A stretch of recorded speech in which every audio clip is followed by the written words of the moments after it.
some point is to take some ground penetrating radar, which is, have you guys heard of radar and then you can see where bodies are and stuff? To take that out there if we ever get the chance to use the equipment and see if we can find any mass graves out there, because that would be quite interesting.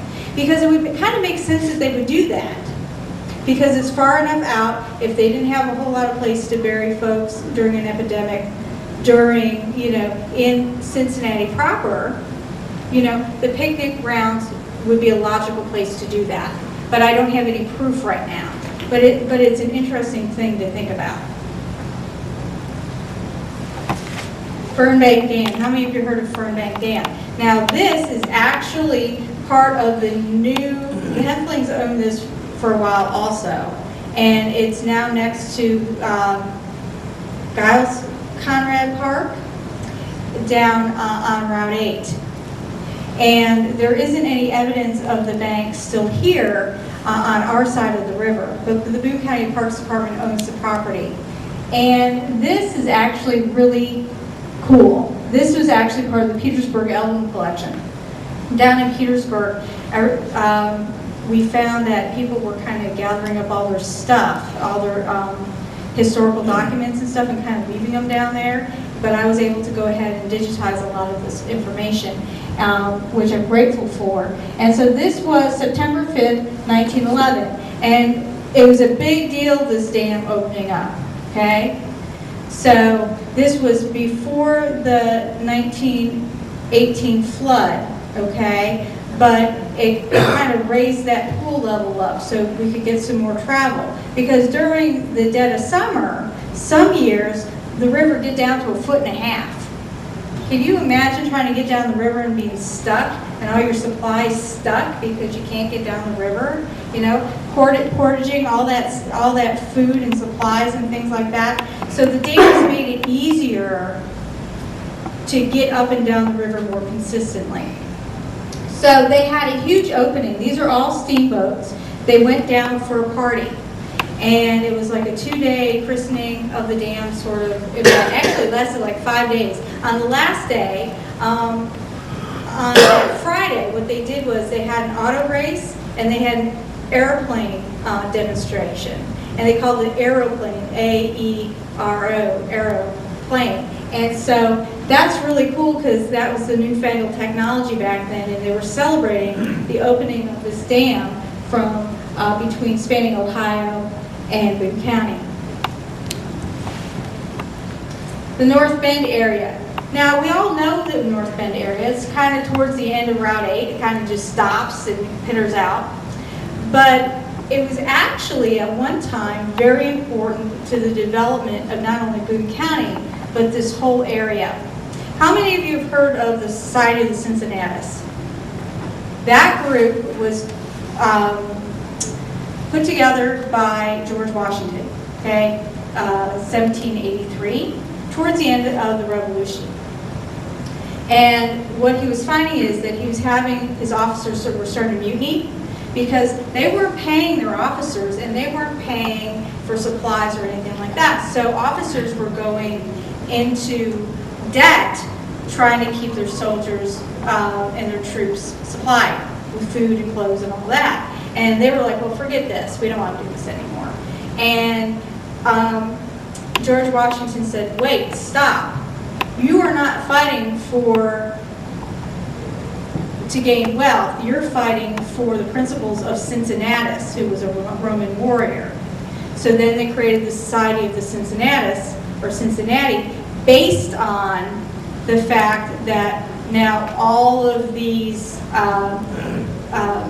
officers in the Continental Army were now part of this group, this fraternity. They were all given land, okay? Boone County and this part of Ohio and Indiana were, again, crucial to the development of the interior. Whoever controlled the Ohio River controlled the interior to the continent. So, have you ever heard of John Cleve Sims Township? Okay, he was a commander in the New Jersey regiments. And one of his officers was John Brown, and John Brown plays a really interesting role in history, but it was a part of that whole Cincinnati. And when Cincinnati was renamed, it was meant to be a regional stronghold for this group. So it's really kind of interesting, kind of a complicated history. The society still is in existence today. Cave Johnson. Now, how many of you have heard of the Cave Johnson house? It's down on the river. The current owner rather you not come and visit. But the house is still there. It's pretty to see from the pictures. Poor Cave Johnson actually went broke constructing the house, and he ended up having to put his slaves up for auction or lending them out, leasing them out, things like that. And he ended up having this huge chunk of the North Bend area that ended up, he had to sell off piece by piece to keep the house going. The current owner is a descendant of a Cave Johnson. So, and we do have a book in the library, in the reference section about Cave Johnson and his family. But again, please don't visit him. He really doesn't want visitors. Zebulon Montgomery Pike and William Henry Harrison. Okay, remember I talked about John Brown, right? Okay, he was a captain in the New Jersey regiments. He settled in Boone County, in the North Bend area, as a neighbor to Cave Johnson.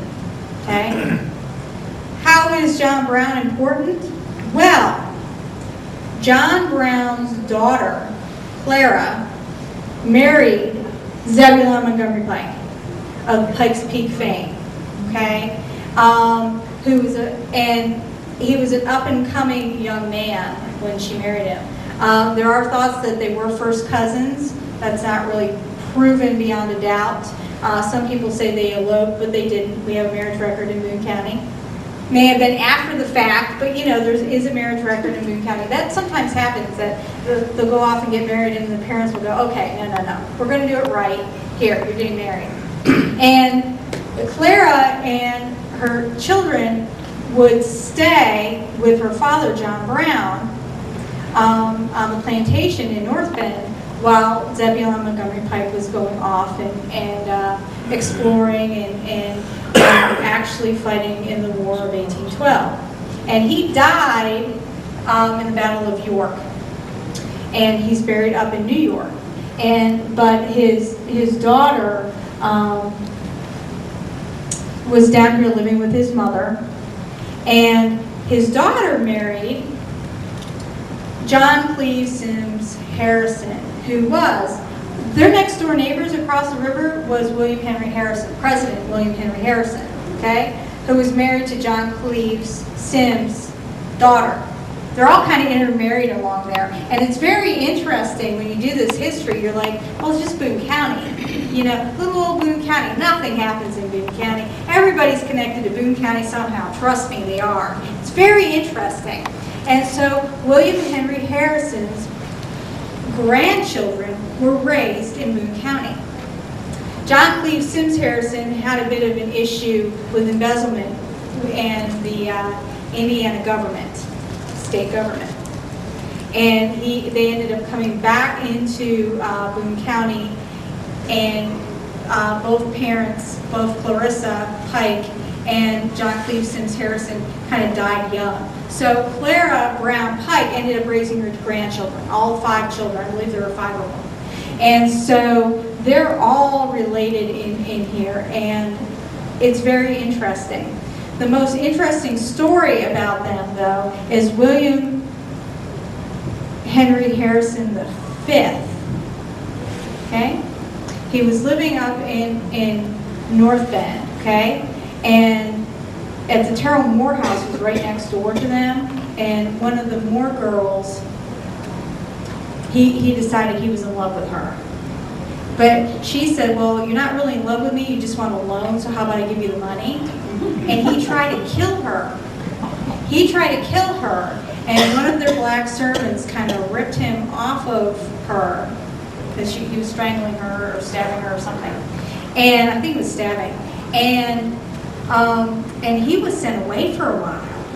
But then he got some other poor girl to marry him. It's terrible, right? You think that poor girl, her name is Elvira, and they're all buried in North Bend. And so it was quite interesting. Now, let's talk for a minute about Boaldsburg, the town that never was. You all know about Boaldsburg Baptist Church, right? Everybody knows about that on Garrison Creek.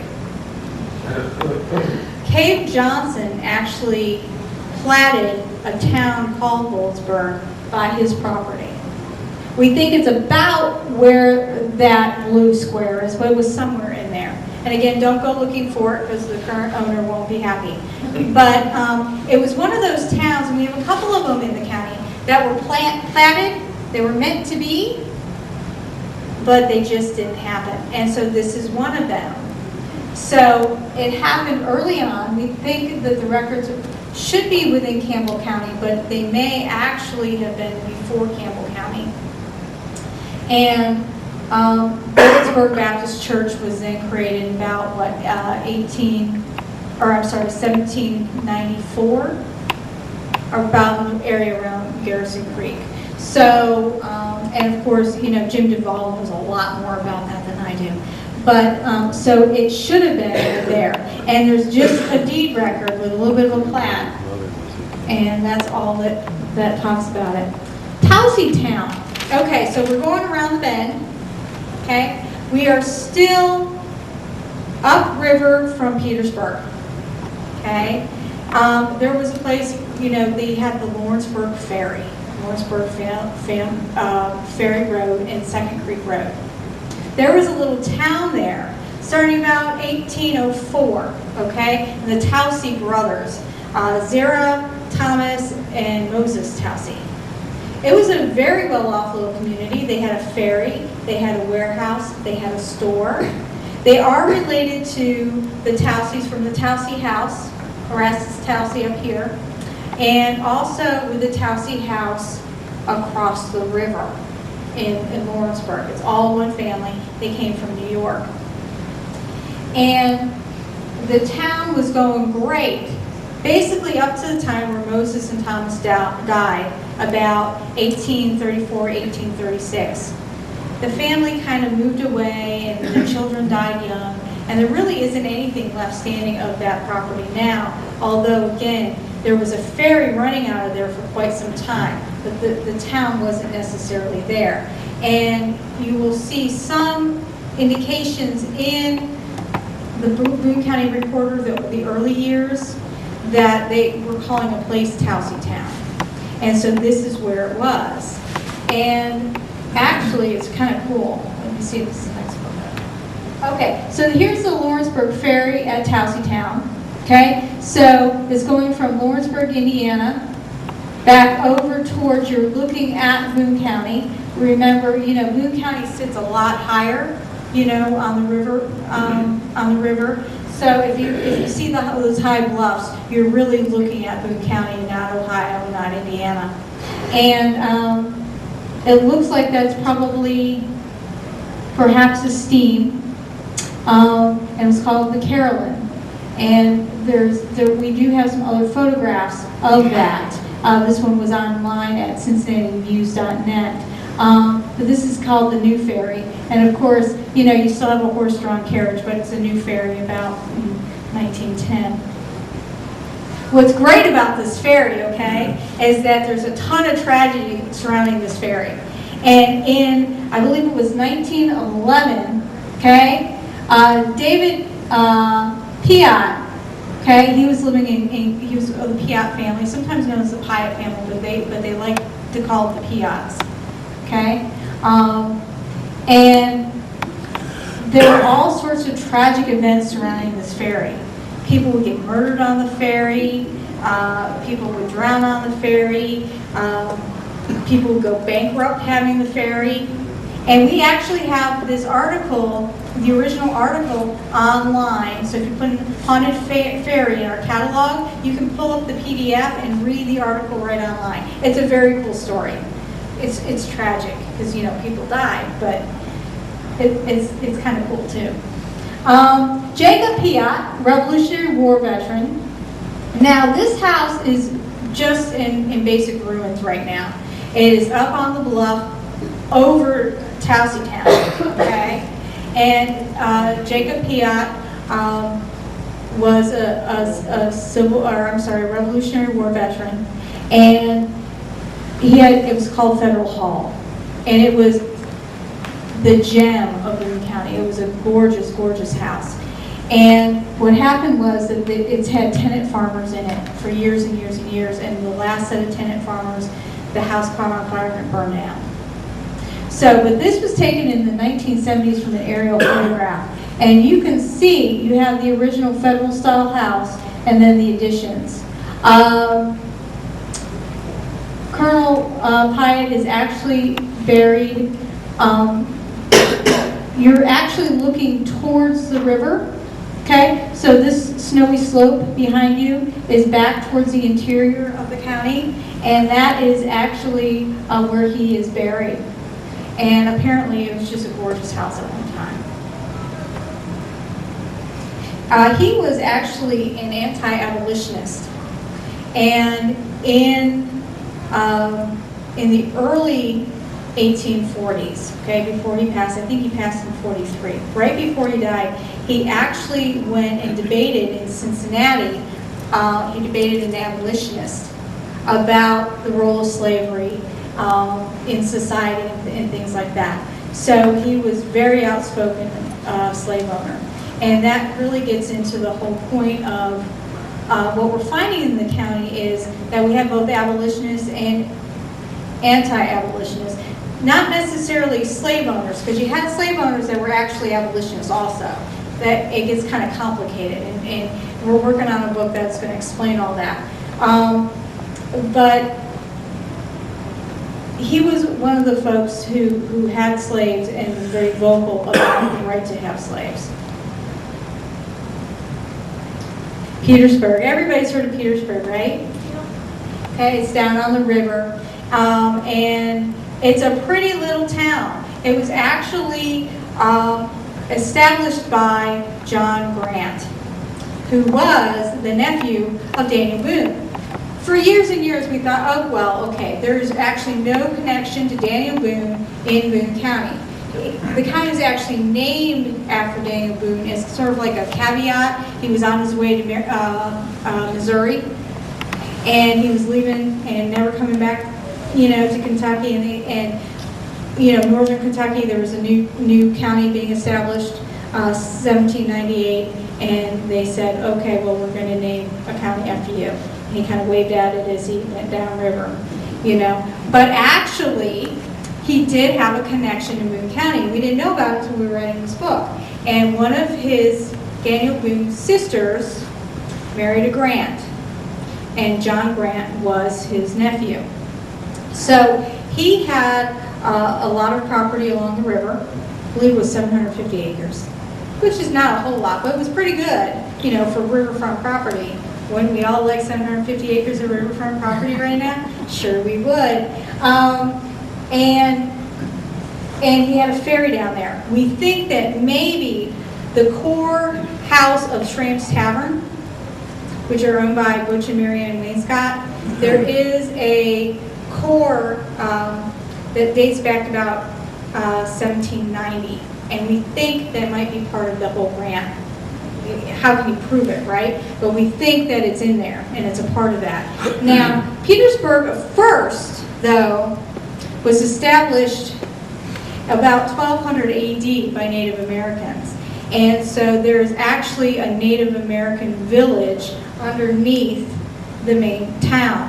And actually there's a lot of burials down there, and that's why we're having trouble getting them water and things like that, because there was the Native American before an ancient town went from about 1200 AD to about 1600 AD. And of course that's a whole other topic too. But 1785, a man named Reverend John Tanner established a station down here, Tanner Station. You might see some historical markers saying this was Tanner Station. And it was right down on Front Street.